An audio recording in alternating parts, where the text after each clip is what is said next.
ഒറ്റെണ്ണത്തിനെ വെറുതെ വിടരുത്. ഹലോ ശൈലജ, ദേ നിന്റെ മോളുണ്ടല്ലോ വെള്ള ചുരിദാറൊക്കെ ഒരുത്തൻ്റെ കൂടെ ഇപ്പൊ ബൈക്ക് കയറി പോണുണ്ടായിരുന്നു. ഞാൻ എന്റെ കണ്ണുകൊണ്ട് കണ്ടു. പച്ചയോ? അവളുടെ യൂണിഫോം വെള്ളയായിരുന്നില്ലേ? കോളേജിലായോ? ഓ, ഞാനത് ഓർത്തില്ല. കണ്ടു, പക്ഷെ അത് ചിലപ്പോ എനിക്ക് ആള് മാറിപ്പോയതായിരിക്കും. ഓ ശരി ശരിടി, എന്നാ ഞാൻ പിന്നെ വിളിക്കാം.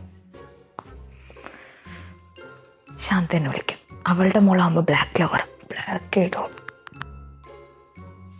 ഹലോ ശാന്തേ, എടി ഞാൻ നിന്റെ മോളില്ലേ ഒരുത്തൻ്റെ കൂടെ വണ്ടി കയറി പോണ കണ്ടു. ബ്ലാക്ക് ഡ്രസ്സൊക്കെ ഇട്ടേച്ചേ.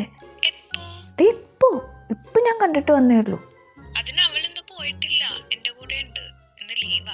പോയില്ലേ? ആണോ? അന്ന് എനിക്ക് ചിലപ്പോ ആള് മാറിപ്പോയതായിരിക്കും. ശരിയടി, ഒന്ന് ഞാൻ പിന്നെ വിളിക്കാം. ഇനി ആരോടും ഡ്രസ്സിന്റെ കളർ പറയണ്ട. ഇപ്പോഴെന്താ എനിക്ക് വോയിസ് മെസ്സേജ് അയച്ചേക്കുന്നേ? അമ്മക്കിത് കേൾക്കുമ്പോൾ വിഷമം തോന്നുമെന്ന് എനിക്കറിയാം. പക്ഷെ ഞാൻ ഷിബുമോന്റെ കൂടെ വിളിച്ചോടുക. അമ്മ എന്നോട് ക്ഷമിക്കണം.